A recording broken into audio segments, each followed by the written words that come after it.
My name is Ophelia Owens, and I'm 34 years old. 3 weeks after I gave birth to my daughter, I stood in my own kitchen holding her against my shoulder while my mother told me to pack. Not asked. Told. My brother's family needed the house, she said, and I could find a rental, because I was strong, and they mattered more. She said it the way you'd read a bus schedule. There was one detail my family had managed to forget in all their planning, one line of print on one piece of paper filed at the county recorder's office.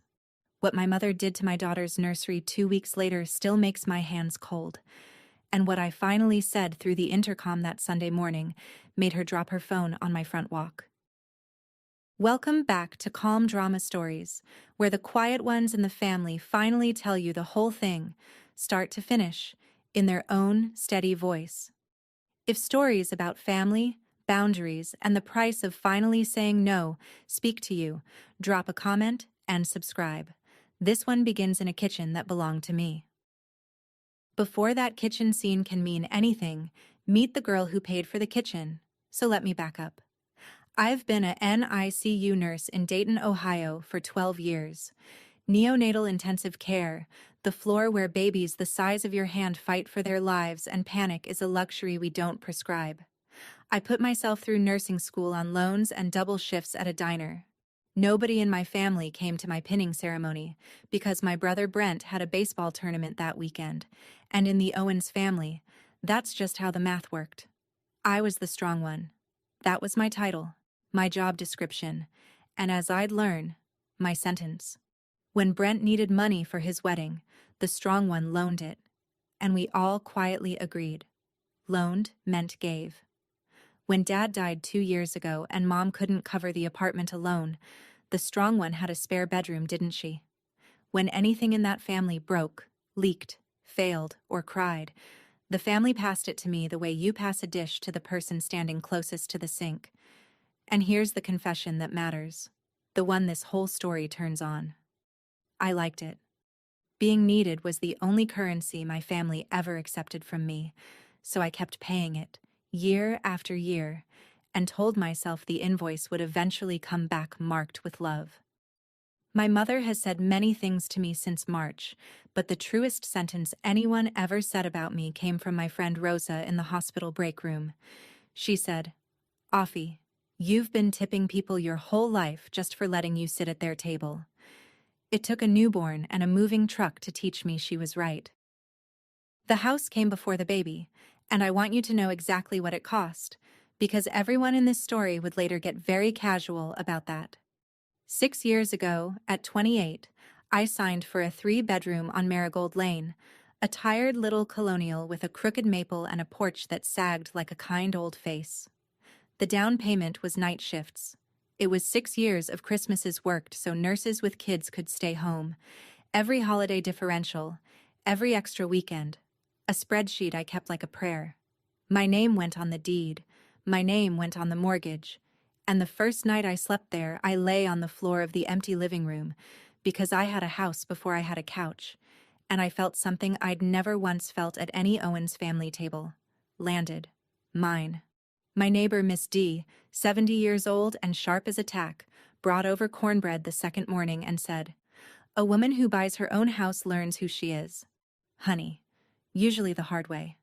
I laughed. I didn't know she was reading me my future. 2 years ago, when Dad died, Mom moved into the downstairs bedroom, and I never charged her a dime, never wanted to. But somewhere in those 2 years, a quiet renaming happened. At church, to her sisters, on the phone with Aunt Ruth, my house became the family house. Not Ophelia's house, the family house, as if it had been carried down a bloodline instead of carried out of my paychecks one exhausted night at a time. I noticed it. I even corrected it once or twice, gently, and got the little laugh, the wave of the hand. "You're so touchy about paperwork, Ophelia." Remember that phrase. My daughter Nora arrived on the 3rd of March, 3 weeks early, in a hurry, the way the best people often are. Her father and I had ended things back in my 5th month, quietly and for good, and I won't spend this story on him. He simply chose not to be in it. So it was me in the delivery room, and Rosa holding my hand, And then it was me and a 6-pound girl with her grandmother's stubborn chin, and I have never in my life been so terrified and so certain at the same time. Here's what people don't tell you about being a NICU nurse who becomes a mother. You know too much. You count breaths for fun, and you heal the same as everybody else, which is to say, slowly, bleeding, one-handed, on no sleep. I want to be fair about those first weeks. My mother helped. She cooked. She did laundry. She held Nora so I could shower. But help in Carol Owens's hands was never free. It was scaffolding, and scaffolding goes up around a thing so it can be worked on. She had opinions about formula, about the thermostat, about the nursery I'd painted the color of a June sky. I had learned years before how to hold a boundary with her. I'd had to. When she offered to manage my checking account after Nora came, I said no, warmly, twice. When she reorganized my kitchen, I put it back without a word. Small stuff, I told myself. Grief and grandbabies make people busy. Then, on a Tuesday morning in late March, my brother lost his house across town to the bank, and by that same afternoon, my mother had decided, without asking one question, whose house would fix it. She told me in my kitchen, which I keep saying on purpose, because she stood in it like it was hers. I was 3 weeks postpartum in a nursing tank and a robe, Nora asleep against my shoulder, warm as a loaf of bread. Mom set down her coffee, folded her hands, and made an announcement. Brent, Kayla, and the kids would be moving in the first week of May, as soon as the bank closed on their house. The children would take the upstairs rooms, meaning my room and the nursery. Brent and Kayla would need the downstairs. And I should start looking at rentals, something small, because, and I quote my own mother, "You're strong, Ophelia. You'll land on your feet. You always do." I actually laughed, one small stunned sound, because I thought, honest to God, that it was a joke. It was not a joke. I said, "Mom, this is my house." And my mother looked at me with the same tired patience she'd used on me my whole life, like I was a checkout girl disputing a coupon, and said the sentence I will hear in my head until I'm old. "Make room for your brother's family. They matter more." Right there, with my 3-week-old daughter breathing against my neck. Not "you've always managed." Not "it's temporary." None of the softeners she'd use later for the relatives. They matter more. The kitchen was so quiet I could hear the maple scratching the gutter. And I did what 34 years had trained me to do. Nothing. I stood there with my mouth full of numbers, the deed, the mortgage, 6 years of night shifts, and I swallowed all of it, because the strong one doesn't make scenes. My mother picked her coffee back up, satisfied, and said Kayla would come by Thursday to see the rooms. She thought silence meant what it had always meant from me. She was about to learn otherwise. I gave it one clean adult try. That night, after Nora's 10 o'clock feed, I came downstairs, sat across from my mother, and laid it out the way I'd give report at shift change. Calm, facts in order. This house is deeded to me. The mortgage is mine. Nobody is moving in, and nobody is moving out. Least of all, a newborn in April. I said Brent had my sympathy and, if he wanted it, my help finding a rental. I thought it was generous. I thought it was over. My mother listened with her head tilted, then delivered her whole philosophy in one line. "Paperwork doesn't make a family, Ophelia. Sacrifice does." Then she informed me that the arrangements were already made, as if reality were a casserole schedule, and went to bed in the room I'd given her for free. Here's the part that turned my stomach cold, though. Around midnight, I came down for water and heard her voice through her door, on the phone with Aunt Ruth, low and easy. And my mother was reciting details. Which weekend the truck was booked. Which church friends' sons would carry furniture. How the kids' beds would fit the nursery once the crib was down. The truck was booked. Everyone. Before she ever said a word to me in that kitchen. The announcement hadn't been a conversation that went wrong. It was a courtesy call. The next morning, Kayla added me to a group chat called Moving Day with a little truck emoji. 11 relatives already in it. A date already pinned. The first Sunday of May. I stood in my bathroom, running a thumb over my C-section scar, doing a kind of math no spreadsheet can hold. Then I called my brother, because some part of me still believed in him. Brent is 29, 5 years behind me, and I practically raised him through Mom's long shifts after Dad's first layoff, walked him to school, taught him to parallel park, co-signed nothing for him ever again after the wedding loan. I called him at lunch and kept my voice kind. I said, "Brent, I'm so sorry about the house. I know how scared you must be.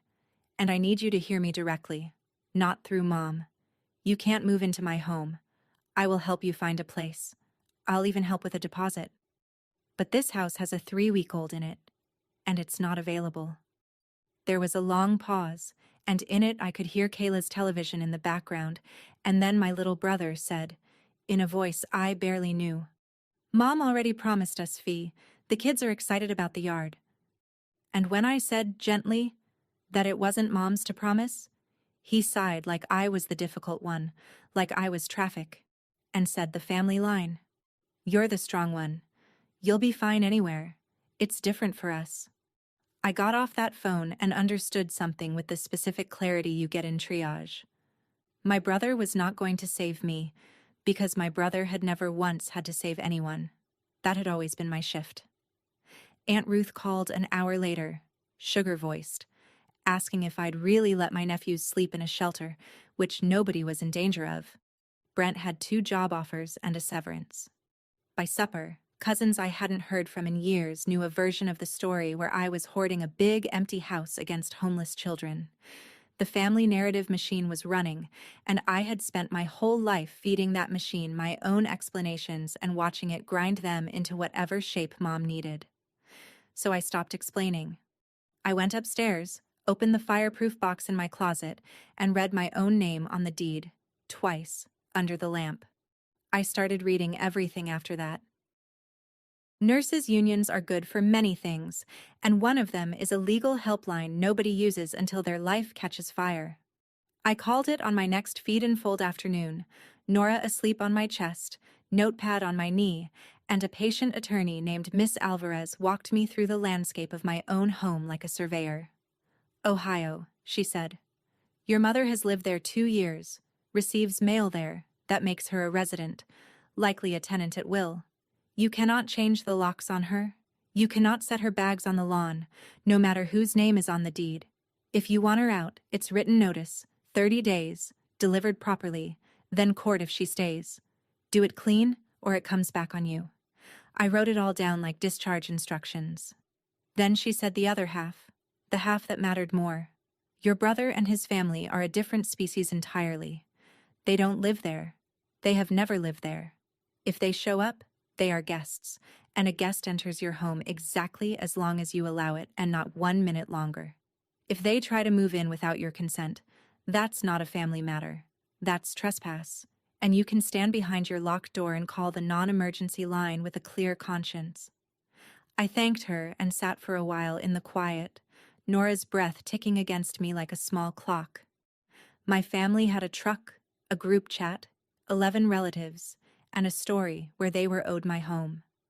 I had a piece of paper and a process. Miss Alvarez had said one more thing before she hung up. "Your mother has rights, and so do you, hun. The only question in these cases is which of you is willing to actually use them." What came next wasn't shouting. Shouting I could have handled. I grew up on it. Worked emergency rooms. Shouting is weather. What came was warmer and much worse. The shame arrived in casseroles and scripture and voicemails that began with "Sweetheart." Aunt Ruth, twice a day, reminding me that family is all we have, that my mother buried a husband, that those babies of Brent's used to ask about their auntie. My mother's church friend Eileen, who I have met 3 times, calling to say she was praying for my heart to soften. Kayla posting in the group chat, a photo of her boys on an air mattress, caption, "Can't wait for the big yard, so blessed." Every message had the same architecture. Nobody argued I didn't own the house. Ownership was simply treated as a rude detail, the way you don't mention how the sausage gets made at a church breakfast. And the campaign leaned its whole weight on the oldest beam in my personality, the load-bearing one. Ophelia handles things. Ophelia doesn't make it worse. 12 years in a NICU teaches you a very particular discipline, though. When a situation deteriorates, you do not match its energy, you chart it. So I became a nurse about my own family. I saved every voicemail. I screenshotted the group chat, dated everything, kept a small spiral notebook by the coffee maker with times and quotes, not because a judge would ever care about Aunt Ruth's opinion of my heart, but because writing a thing down is how you stop it from rewriting you at 2 in the morning. My hands wanted to explain, apologize, smooth. Instead, they documented. The strong one was still working the case, but for the first time in her life, the patient was herself. The Thursday visit told me how far ahead of me they already were. Kayla came to see the rooms, which I permitted, 10 civil minutes, because some part of me was still performing reasonable for the committee. She walked my upstairs with her phone out, taking photos of my bedroom, of the nursery, narrating closet space to Brent on speaker. At the door, leaving, she jingled her keys at me, little friendly wave, and on her ring, between a gym fob and a grocery tag, sat a brass key I recognized the way you recognize your own handwriting. My front door key. I asked, evenly, where she'd gotten it. Oh, Mom Carol had copies made weeks ago, she said, breezy as a forecast. For convenience. You know, for the transition. Weeks ago, I stood in my doorway doing quiet arithmetic while she drove off. Weeks ago was before the foreclosure was even final, which meant the plan predated the emergency, which meant the emergency was the excuse, not the cause. That night, the group chat buzzed on, and a message meant for a sister-in-law landed in the main thread by mistake. Kayla, to everyone, with a laughing emoji. Brent measured the little blue room last Tuesday. Crib won't fit both boys. It'll have to come down anyway. Last Tuesday. My brother had been inside my house with a tape measure in my daughter's nursery while I was at her pediatrician appointment, and my mother had let him in with a smile and never said a word to me. I looked at the brass key hook by my own door, at the neat row of spares I'd hung there like a trusting fool, and I felt the house shift around me. Not mine, apparently. Occupied. The only question left was the date. I tried my mother one more time, and I tried it honestly. Sunday evening, Nora asleep, the two of us at the kitchen table with tea, the same table where she'd made her announcement. I asked her the question I'd been swallowing since I was 9 years old. Mom, when I was putting myself through school on diner shifts, where were you? When Dad died and I took you in, who else offered? I've been strong my whole life because there was never anyone standing behind me. So why is it that being strong only ever means I get less? My mother looked at me for a long moment, and I watched something move behind her eyes, something old, and for 1 second I thought we might actually meet each other. Then it closed. You're the strong one, she said, like it was tender, like it was a compliment being wasted on an ungrateful child. Brent isn't built like you. He needs the ground held for him. You never did. There it was. The family religion, recited in my own kitchen. The strong one needs nothing. The strong one is a resource, not a relative. She reached across and patted my hand, and said something that would only make sense to me later, at the door, with a box in her arms. My mother said, "You think I don't know what it costs. I know better than you ever will." I didn't understand her yet. I was too tired, too sore, too busy being furious in my quiet way. But hold on to that sentence, the way I held on to it, because in a few weeks she would open it up for me like a locket, and inside it would be a farm in Preble County and a girl I never met. Then the practical squeeze began, because shame alone wasn't closing the deal. My maternity leave had 5 weeks left on it, half paid. The mortgage didn't care. My emergency fund had survived the birth, but not by much. Single moms don't get to have a hospital bill. And my mother, who had been holding Nora every morning so I could sleep 1 merciful extra hour, suddenly got very busy. She had church, she had Ruth, she had a headache. If I needed so much help, she observed, standing in my kitchen in her coat. Maybe I shouldn't be so eager to empty the house of family. There it was, the net being pulled up, slowly, so I could watch. She wasn't just declining to help, she was pricing it.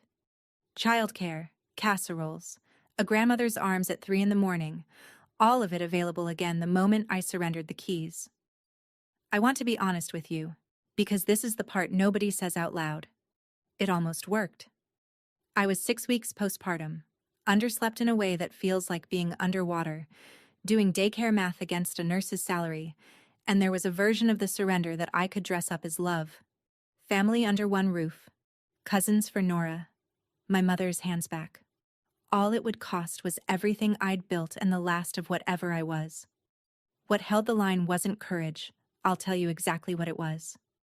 It was Rosa, who started showing up Tuesdays and Fridays with groceries and no commentary, and Miss D, who took to sitting on her porch facing my driveway like a small knitting lighthouse. 2 women, neither of them blood, holding more of my weight than my entire family. I noticed who was actually carrying me. I wrote that down too. Nora's 6-week checkup fell on a Thursday morning.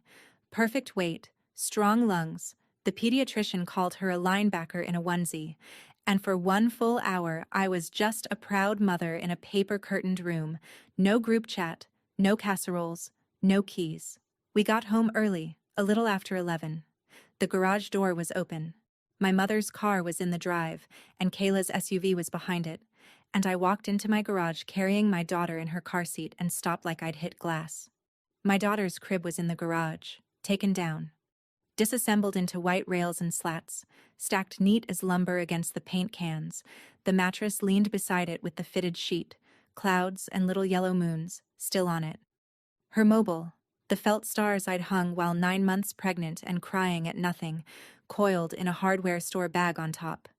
Inside, upstairs, I could hear my mother's voice in the blue room, bright and hostessy, telling Kayla where the boys' bunk beds would go once the wall had a fresh coat, something less babyish. They hadn't waited for the first of the month. They hadn't waited for me. My mother had taken apart my sleeping daughter's bed, in the house I owned, while I sat in a pediatrician's office being told my girl was thriving. I did not go upstairs. I stood in the cool of the garage, one hand on the car seat handle, and I put my other hand flat on the crib rail. White paint I had sanded myself in August, and the strangest calm came down over me, the triage calm, the one that arrives when the monitors go bad and there is no more room for feelings, only for the next correct action. I looked down at Nora, asleep, lashes like commas, and I whispered it, for the first time, just to her. This is my house. Here's what I did not do, and 12 years of night shifts get the credit. I did not scream. I did not carry the crib rails inside and make a scene for Kayla's phone camera, which, believe me, was hungry for one. A clip of unstable Ophelia would have fed that group chat for a year. I carried my daughter inside, past the blue room where my mother was mid-sentence about paint, and I said, pleasantly, "There's coffee in the pot," and went to my room and closed the door. And in that room, with Nora on my chest, I finally did the thing the strong one had never been allowed to do. I triaged my own family. Black tag, red tag, green tag. Who can be saved? Who is beyond it? Who is walking wounded? My brother, red tag, salvageable maybe, someday, in a different room of his life, but not by me, and not today. Aunt Ruth and the chorus, black tag gone. You don't spend compressions on people who were never breathing for you. And my mother, who I had loved with the specific desperate love of a daughter still auditioning at 34. I sat there a long time on that one. Then I looked at my sleeping daughter, 6 weeks old, who would one day be somebody's the strong one if I didn't break this thing, this heirloom, this rule the Owens women kept passing down the line like a christening gown soaked in something. And I tagged the audition, not the woman. The audition was over. I picked up my phone, and I did not text the group chat. I texted the locksmith whose magnet had been on my fridge for 6 years, and Miss Alvarez's extension, and Rosa. 3 messages, short ones, the kind you send when the plan is already whole. Let me stop here and ask you something, one tired woman to another. If you've ever been the strong one in your family, the one who handles it. Tell me in the comments what it cost you, because I know I'm not the only one. And if this story is hitting somewhere real, subscribe and stay with me. The truck is coming. I made one final offer in writing because I wanted the record to show who tried. I texted Brent and copied Mom, calm as a discharge summary. I've found 3 rentals within 2 miles of the boys' school. I will pay your first 2 months' deposit myself tomorrow, as a gift. That's what I can do, and I can do it with love. What I cannot do is give you this house. Nora's home is not on the table. I attached the listings, actual links, actual square footage, a real bridge to a real solution, more than anyone had offered me in 34 years. Kayla replied with a thumbs down on the deposit offer, which told me everything about what this had ever been about, because people fleeing a housing emergency do not vote down 2 months free rent. They didn't want shelter. They wanted mine. Then my mother came upstairs and stood in my doorway with a face I'd never seen pointed at me before, the one she saved for waitresses who got the order wrong. "A deposit," she said. "You'd pay strangers' rent to keep your own blood out." "Family is not a lease agreement, Ophelia," I said quietly, that it wasn't the stranger's rent, it was Brent's, and that she was right. Family isn't a lease, because a lease gets honored. She didn't laugh. She straightened and issued her verdict, cold and final as a stamp. "They move in the first Sunday of May. Be reasonable and keep the small room. Or don't. That's your choice." Everything in this family, I noticed, was always my choice, right after they'd made it. She walked back downstairs. I sat on my bed, listening to my house not being mine, and I thought, all right, Sunday. Now we both have a date. That week brought the blow I still can't fully forgive, and it didn't come from my mother. Or maybe it did. I'll never prove it. Wednesday, 10 in the morning, a knock, and a polite woman with a lanyard and a clipboard on my porch. County Children's Services. Someone had called in a concern for infant welfare, citing an unstable living situation, a mother behaving erratically, possible postpartum crisis. She was kind and thorough, and she did her job, which is a sentence I can say now with my blood pressure intact. She saw a clean house, a full pantry, a thriving 6-week-old with a folder of pediatric records her mother could produce in 90 seconds because that mother charts things for a living. 20 minutes? Closed? Unfounded? Have a good day, ma'am. I shut the door and shook for 1 hour straight, because understand what had just been attempted. Someone in my family, had aimed the machinery of the state at me, at my daughter, on a phone call, as a pressure tactic in a real estate dispute they were losing. In the group chat that afternoon, Aunt Ruth posted, unprompted, "Well, some people are clearly under too much strain to be making big decisions alone," and my mother replied with a praying hands emoji, and I sat with my notebook and wrote down the time. If there had been any road back, any Sunday dinner future where we all pretended spring never happened, it closed that Wednesday. They hadn't just tried to take the house. They'd tried, even just for 20 minutes, to reclassify me as a danger to the person I love most alive. You don't negotiate with that. You don't leave your flank open to it twice. Come Sunday, there would be nothing about me left unlocked. Thursday night, after the 10 o'clock feed, I sat at the kitchen table with 3 documents and did the quietest violence of my life. First, the notice. Miss Alvarez had walked me through it. 30 days. Written, dated, proper. To Carol Owens, you are hereby asked to vacate the premises at 414 Marigold Lane. My hand didn't shake until the signature, and then it did, and I let it, and signed anyway. And it occurred to me that some signatures end a marriage and some end a childhood, and mine was the second kind. I set it on the table where she takes her morning tea, next to the pot, because I am my mother's daughter and presentation matters. Second, the locksmith's card, appointment held for the moment the law allowed it, not 1 hour before, because I was going to do every step of this clean enough to survive an audit by God himself. Third, the non-emergency number, saved to favorites, and a folder by the front door. Deed, mortgage statement, notice copy, my ID, rubber banded like a go bag for a disaster you can hear coming up the street. Then I sat in my dark kitchen, in the house I bought at 28, and let myself grieve for exactly one pot of tea. Not for the house. The house was safe now, or would be. For the version of my mother I had been inventing since I was a little girl, the one who was going to look up one day and see me, actually see me, and say, "You've done so much. Sit down. I'll carry it from here." I buried her that night at the kitchen table. The real one would find the paperwork at breakfast. Some locks, once changed, change you. I signed knowing that, and slept better than I had in weeks. My mother found the notice at 7:15 the next morning. I know because I was feeding Nora in the rocker upstairs, and the house went a very particular kind of silent, the silence of someone reading. I had braced for the eruption, and I want you to understand that what she did instead was so much more skillful. Nothing. No shout up the stairs, no torn paper. By the time I came down, she was at the counter in her good coat, suitcase packed, tea unpoured, the notice folded neatly beside the pot like an RSVP she was declining. She said, with the serenity of a saint on a holy card, "I won't stay where I'm not wanted. I'll be at Ruth's. When you come to your senses, you know the number."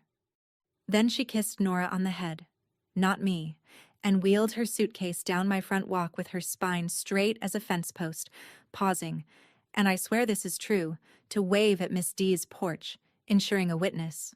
It was masterful. She'd converted a legal notice she couldn't fight into a banishment she could perform. By noon, the family version was everywhere. Ophelia served her own widowed mother papers like a stranger, drove her out with a notice on the breakfast table, and the group chat lit with broken hearts. My phone buzzed all day like a hornet in a jar. Here's what I felt, and I'll be honest because I promised. Relief. First, God help me. The downstairs bedroom door standing open, the house breathing easier. Then grief. Then something almost like admiration, the bleak professional kind, one operator recognizing another. She'd left 12 days early to control the story. What she didn't know was that her leaving had just simplified mine. That evening, Miss D came across the yard with soup and sat in my kitchen like a small tribunal of one.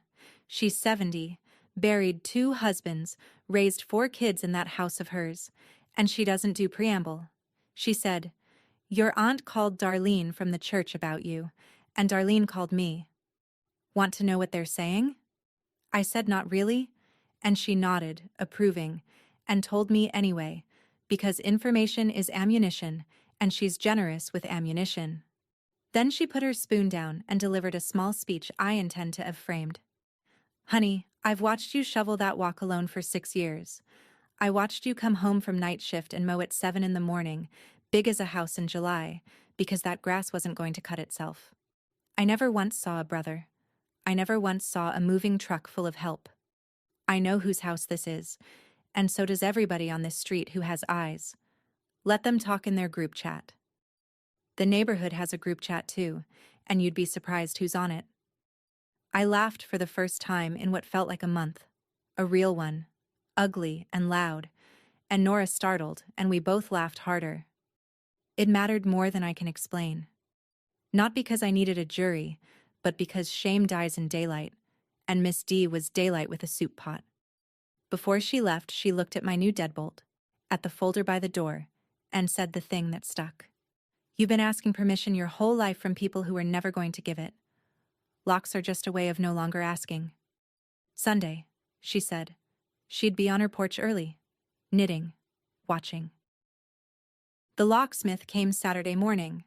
My mother had left of her own accord, taken her things, announced her residence at Ruth's to the entire family, and texted me, in writing, "Don't wait on me. I don't live where I'm not wanted." Miss Alvarez confirmed it. Abandonment of the tenancy. Clean. Her rights ended when she surrendered them for the performance. So the locks changed. Front, back, garage. New brass, stiff and bright, and a video doorbell with an intercom speaker, which Rosa helped me install off a tutorial. 2 nurses with a drill, 1 baby monitor propped on the porch rail supervising. I dropped the old spare keys in a drawer. Useless now, little dead teeth. I did not feel triumphant. I want to be exact about this. Changing the locks on your childhood is not a victory lap, it's a tourniquet. You do it because the alternative is bleeding out, and it hurts the whole time it saves you. That afternoon, Brent texted, "We're coming Sunday to talk. All of us. Kayla's boxes are already in the truck, Fee. Don't make this ugly." I looked at that message a long time, my brother's version of diplomacy. Boxes already loaded. I typed and deleted several drafts of the old Ophelia, the explainer, the apologizer, the offerer of context and deposits. Then I sent what was true. "There's nothing to talk about at my house. The deposit offer stands through Friday. I love you. Don't come." He read it at 4:12 and didn't reply.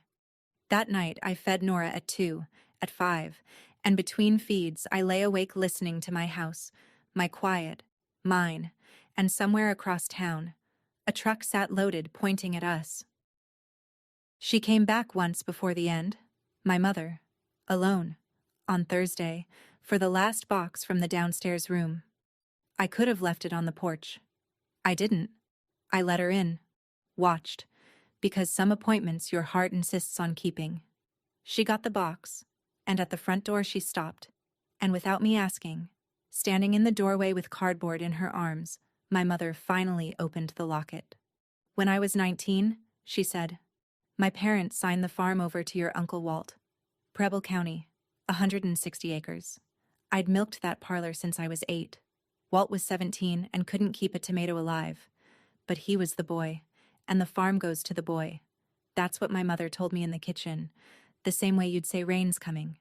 She said, "I stood there holding your Uncle Dale on my hip, because I was always holding somebody, and I watched them sign, and then I set the table for supper.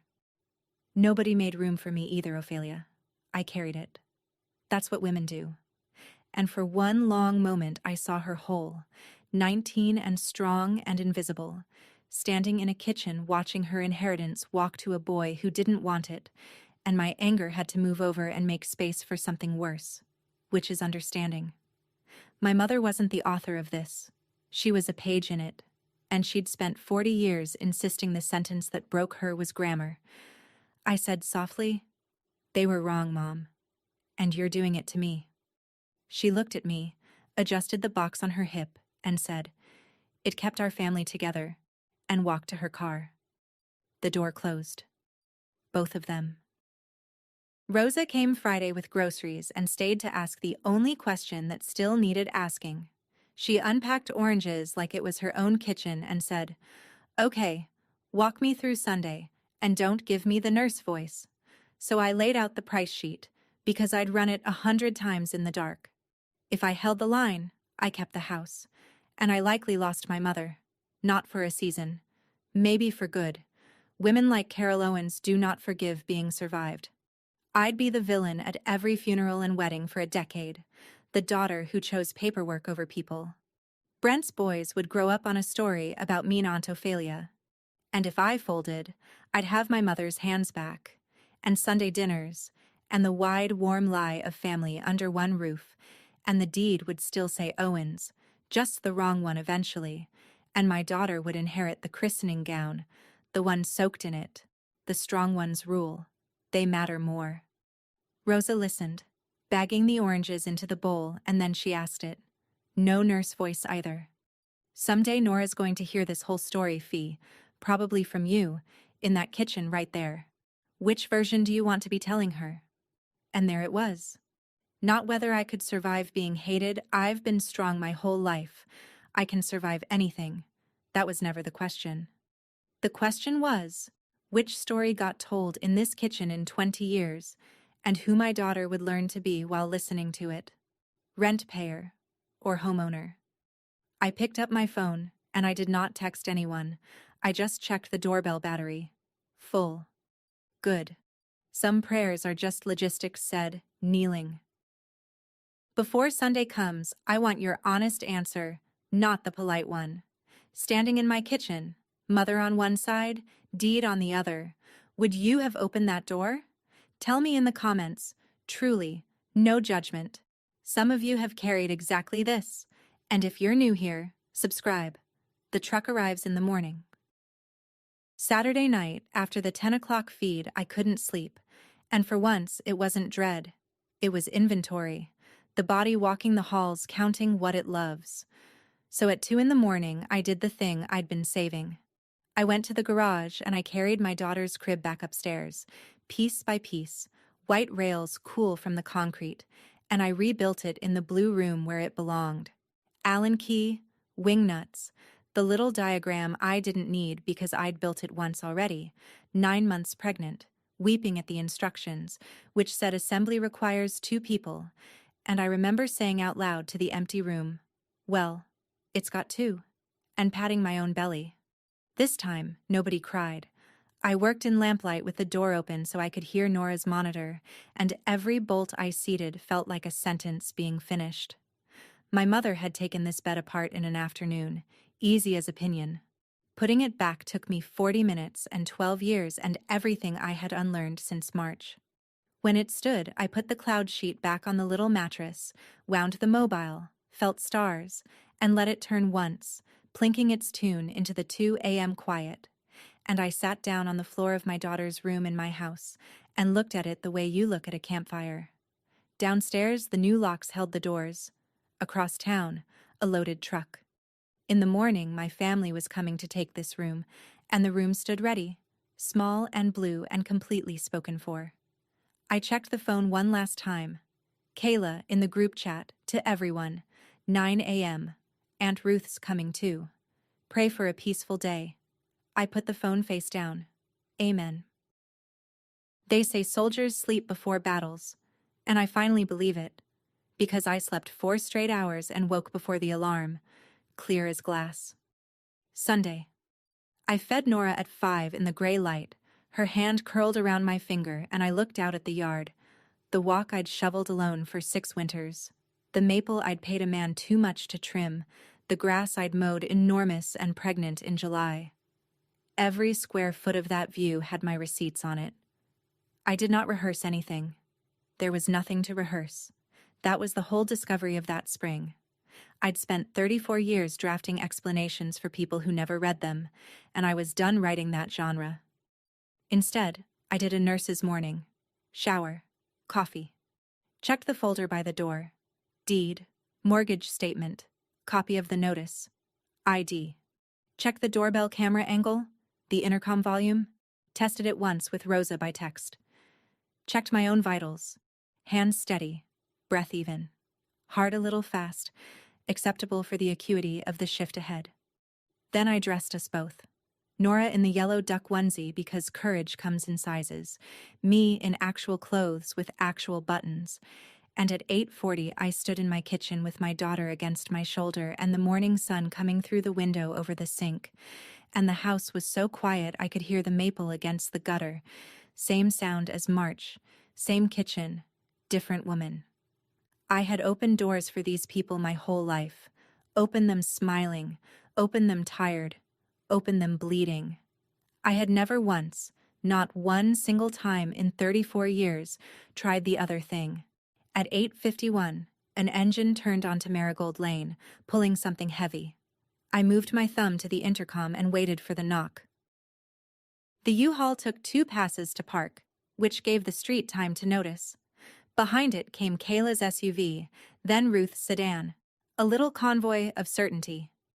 From the kitchen window, I watched them arrange themselves on my front walk like a family portrait. Brent in a ball cap, already looking tired. Kayla pointing the boys toward the yard. Go play. This'll just be a minute. Aunt Ruth in her church coat, arms crossed, stationed like a witness at an execution. And in the center, my mother, Carol Owens, in her good spring jacket, hair set, standing on the walk of the house she'd left 9 days ago with her phone already in her hand, dialing, because the plan was obvious and almost touching in its confidence. Mom calls, Ophelia softens, the door opens, the truck empties, and by supper the story writes itself. Family reunited, and all it ever took was everyone simply assuming, one more time, that I would fold. Across the street, right on schedule, Miss D's screen door creaked, and she settled into her porch chair with her knitting, a one-woman jury with excellent sightlines. Nobody knocked yet. That's a detail I'll keep forever. They didn't knock first. Brent lowered the truck's ramp, metal on metal, loud on purpose, and Kayla propped my porch's screen door open with a box, my screen door, held open by their belongings. And only then, with the unloading already begun, did my mother press call. The performance was never open with us. It was open for us. Inside, on the counter, my phone lit up and began to buzz, her name on the screen. Mom. The photo from Nora's first week, her smiling down at my sleeping daughter. Nora stirred against my shoulder. I let it ring twice. Then I answered. Her voice came through warm. That's the thing I'd forgotten to armor against. The warmth. The one from fevers and skinned knees. From before I understood the pricing model, and she spent it all on that call. Every saved-up drop. Ophelia. Sweetheart. Look out your window. It's everybody. It's your whole family. Enough now. Open the door and everything goes back to how it was. I'll come home. I'll help with the baby. Sundays, like before. You're my daughter. All you have to do is open the door and you're my good girl again. I stood at my kitchen window with the phone at my ear, and I'm going to be honest with you about that moment, because I promised honesty from the first minute. It landed. Every syllable found the girl who'd waited 34 years for that exact tone aimed at her. Through the glass, I watched my mother, silver head bowed to the phone, and behind her my brother on the ramp of a truck full of a life that was supposed to replace mine, and I felt the pull like tide, the sweet old undertow, one yes, one turned latch. And I'd be inside the family again, warm and fed and owned. Nora made a small sound against my shoulder, milk and sleep, the sound of a person whose entire world is whoever is holding her. Want and need. My mother's love back, or the woman my daughter would grow up watching. I'd finally learned they were not the same purchase. Mom, I said, and my voice was even, and she went quiet, hopeful. I'm going to hang up now. There's a speaker by the door. And I ended the call, set the phone gently on the counter, and walked with my daughter to the intercom panel.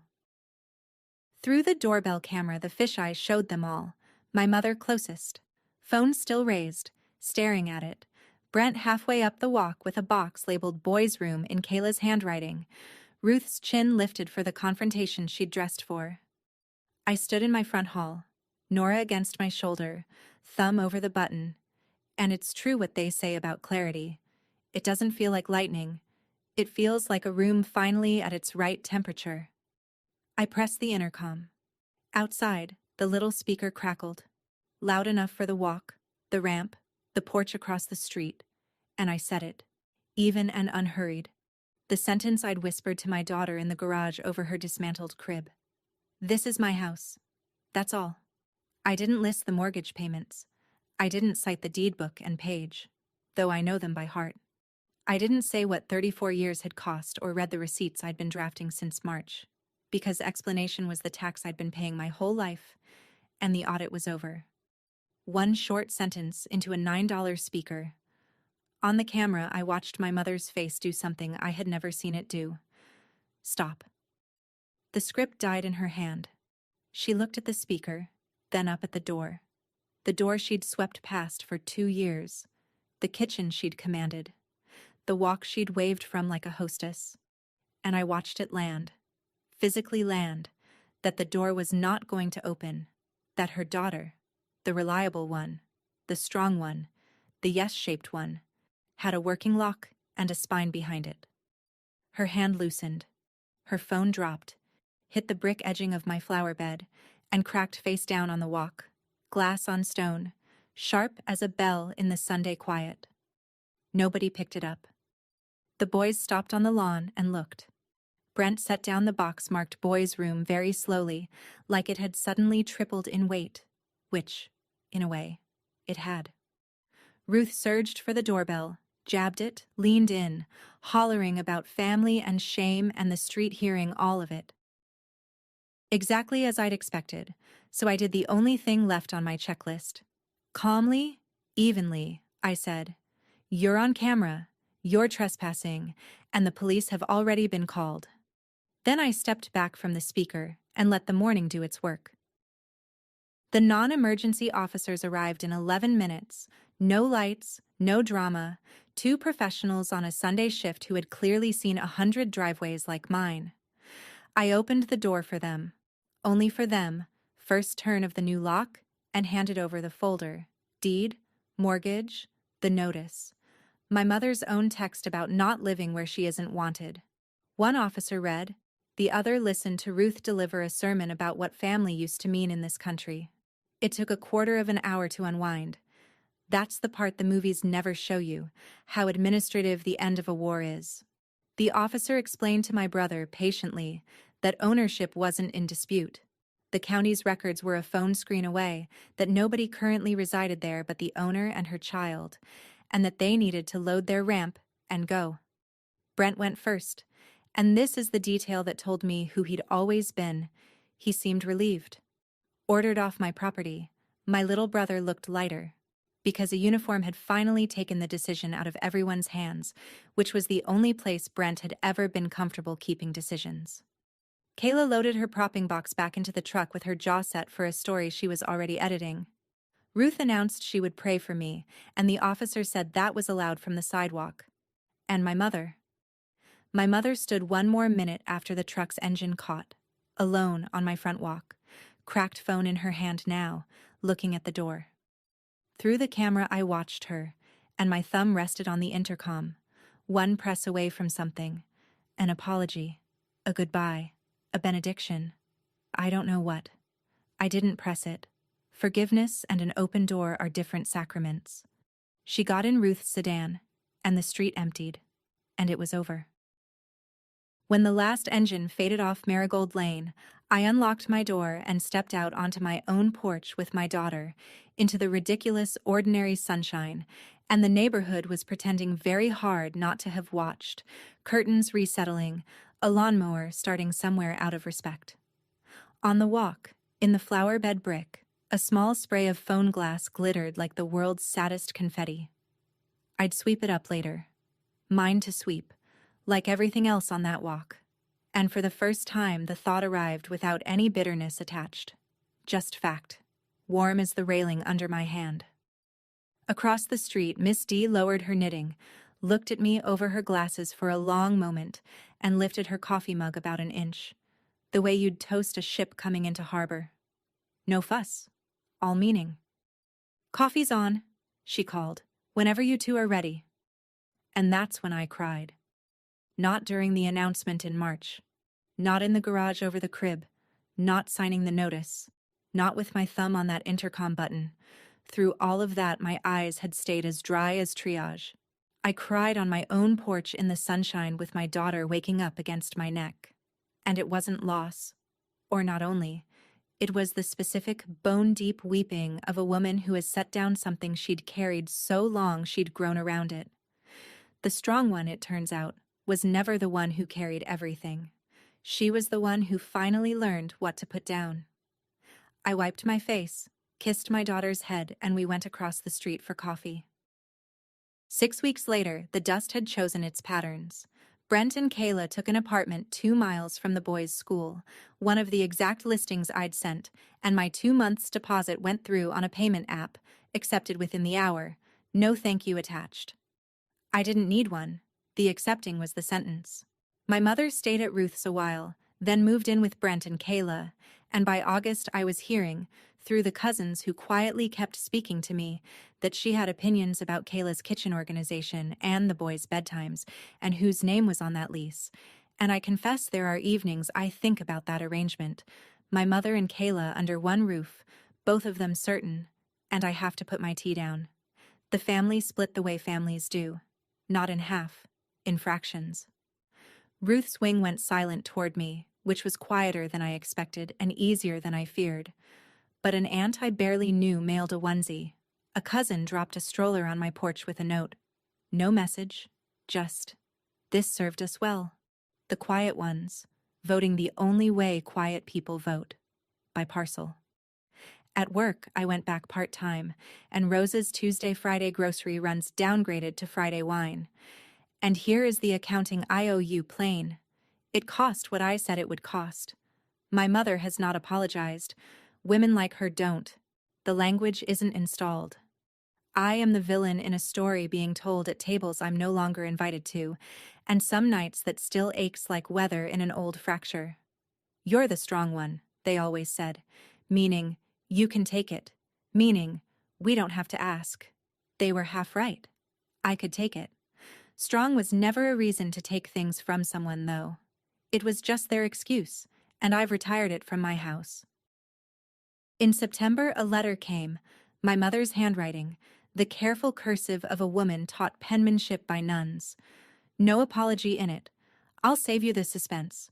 2 pages about the weather at Brent's, about the boys, and 1 sentence at the end doing all the work. "Whatever you think of me, I am still your mother." I read it twice at the kitchen table, then put it in the box where I keep Nora's hospital bracelet, because both of those things are true at once, and neither one opens a door.